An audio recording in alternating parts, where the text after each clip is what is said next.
$1,500 for a friggin' headset, but it claims to unlock the full power of your brain. Sensei reads your brainwaves, zaps your brain with near-infrared light, and uses binaural beats to supposedly train your mind to focus, relax, and perform better, reversing years of social media doom scrolling damage. And it better work because it costs more than my mortgage payment. So is Sensei actually legit? Short answer, kinda. It's the most advanced consumer neurotech I've tested, but it's definitely not for everyone. And after using it religiously for the past 30 days, I gotta be honest, we were off to a rocky start. The very first thing that happened while unboxing Sensei was the headset actually pinched my flagina. Nope, that's not a dirty word. The flagina is the bit of skin between your index finger and your thumb. See? We learned stuff here. You should subscribe. These hinges are deceptively pinchy, so just be careful. And while that's just a minor gripe, there is something I actually hate about Sensei, which you need to know before you buy it, but we'll get to that later. Inside the case, there's a bunch of wires and adapters and stuff, but the only thing that matters are these two components plus the app. The first is the Genius Plus controller, which is basically a brain assessment device disguised as a simple video game, but I'll show you that later on. Because more important is the Sensei itself, which looks like something from an episode of Black Mirror. It measures your brainwaves through 3 EEG sensors, tracks your heart rate and HRV, then uses 7 near-infrared LEDs to stimulate your brain and binaural beats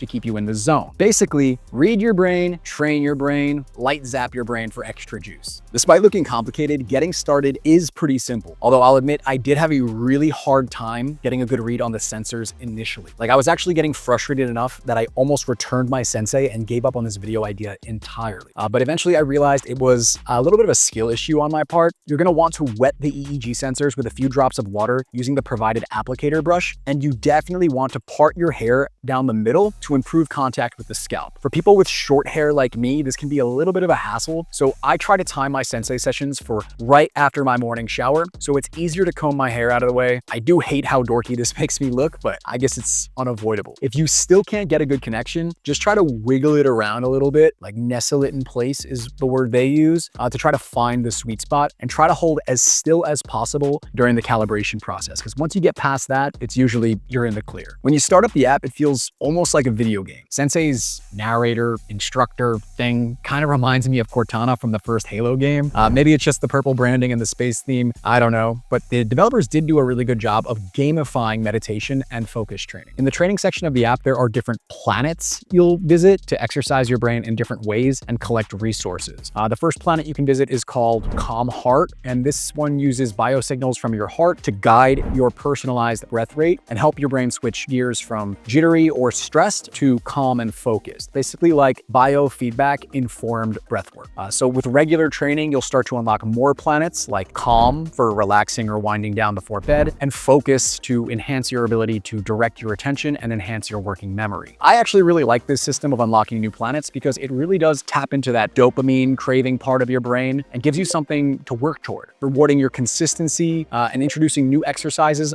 just when you might be getting burnt out. It seemed to work well for me like that. Now you might be thinking, this sounds amazing, and it is, but there's a massive catch that almost made me return this thing, and we'll get to that. But for now, I'll just say, one critique I have of this gamification is that I think it takes a little too long to unlock new planets. Like after a month, I was still trying to unlock 5 planets simultaneously when it would have felt, I think, more rewarding as a game to unlock them one at a time, week by week. But let's check out another planet. Here you can choose between focus and intense focus, and once the Sensei headset is connected, you'll choose a session duration. Sessions for exercise start at a minimum of 15 minutes, which is kind of annoying to me. Honestly, I feel like there are times I have it in me to do a 10-minute session, but I don't want to commit to a full 15-minute session, so I wish they did have a shorter option. But in all fairness, something that I've learned from using it is if you just want to commit to 10 minutes or even 5 minutes, you can just let your mind wander for the remainder of the time. There's no like penalty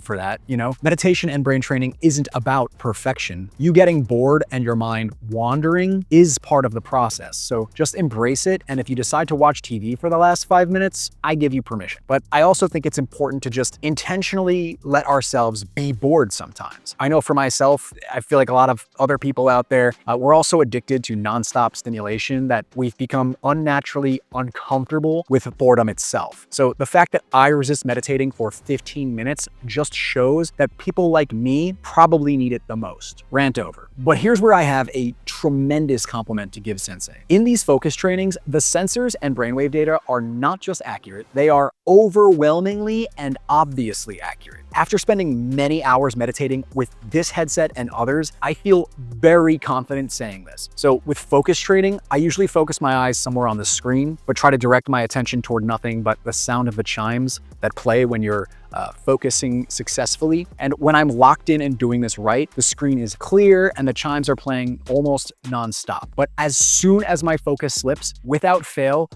maybe I stop to make a cup of tea, or my dog jumps on my lap, or my inner monologue starts to think about something clever I could have said in an argument that happened 10 years ago. Every time something like this happens, the screen immediately turns foggy and the chimes stop playing. Every time. It's just like it knows what's happening in my head. And believe me, I'm a natural skeptic. I've tried to throw it off by blinking a whole bunch and to see if it was actually measuring my eye movement or something. But when I did that, it knew, and it basically scolded me to stop blinking so much. It's accurate. When I actually give these training sessions my all, I definitely do feel a lot better and more focused for up to a few hours afterward. And long term, these devices help you to gently train your brain to slip into that calm, focused alpha state, helping you to find your flow, meditate more easily, and boost your productivity over time. Now, I'm not saying these benefits can't be achieved through regular meditation. They absolutely can. So if you're on a budget, you can always meditate the old-fashioned way, or even try out some of the more affordable devices on the market, which I'll show you later in the video. However, I will say that Sensei definitely helps aid my meditations by keeping me on track and making me more engaged with live biofeedback and gamification. Plus, it also provides a progress report after your sessions, so you can get a sense of how your session went and how you're improving over time. But if you prefer more guidance on what kind of exercises to do from day to day, Sensei also has pre-designed missions that typically take about a month or so to complete. They'll give you a structured path with specific goals to complete for each chapter. And as you complete these goals and unlock new chapters, there's a sort of story mode, for lack of a better word. Honestly, the story did not interest me or excite me at all, but maybe some people might like it. They actually did a surprisingly good job with the voice acting, and I did really like how it made me feel like I have a personal trainer for my brain. Another feature worth checking out are Sensei's boosts, which I actually love, and these seem to be a lot of people's favorite part of the app. Unlike training on the planets, boosts are less about measuring your brain's performance and more about just boosting it. So you'll choose a goal like prepare, chill, snooze, or social, and the headset will use near-infrared light stimulation and binaural beats to help you achieve your desired mental state faster. The audio tracks are actually quite good, and I do think this is one of the coolest features of the whole device.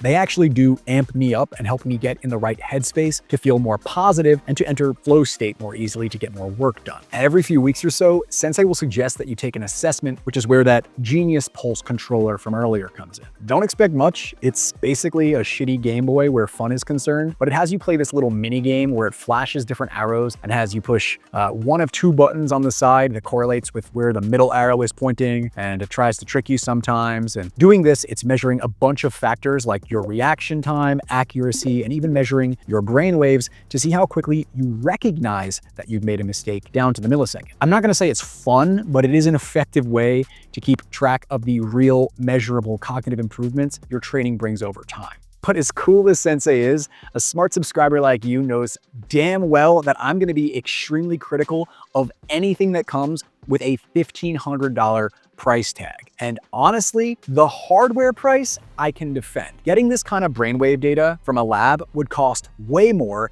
and this is the only device combining EEG sensors, LEDs, and binaural beats in one headset. But the $20 a month subscription on top of $1,500, this is that massive catch I mentioned earlier that almost made me return it. Something I will never stop bitching about is subscription fees for products I already paid a premium to own. I'm a man of the people. And to add insult to injury, guest mode only lets you share the device 3 times per month. Come on, guys. If I'm paying $20 a month, I should be able to share it with my girlfriend without hitting a limit. Please change this. With that said, if the price hasn't scared you off, I do have a coupon code to share with you guys, which I'll drop down in the description below. As always, I'll keep it updated with whatever the best current sale is, and using it helps support the channel, which I always appreciate. And honestly, it's a really cool device with a lot of cutting-edge features that I haven't seen anywhere else. If you want a high-tech brain training device that attacks boosting cognitive performance from every possible angle while keeping it as fun as meditation can realistically be, this is probably your best option. If you can afford it, don't mind the subscription fees, and think you'll be serious and consistent enough about your training. But if you're not ready to make that financial commitment just yet, there are some other highly competent options on the market that are a lot cheaper. Among the ones I've tried so far, here's a video about one of my absolute favorite neurofeedback headsets. Just keep in mind, while it is a lot cheaper, it's also missing many of Sensei's premium features, such as the photobiomodulation, in-headset audio for binaural beats, and the emphasis on gamification. But if you're cool with that,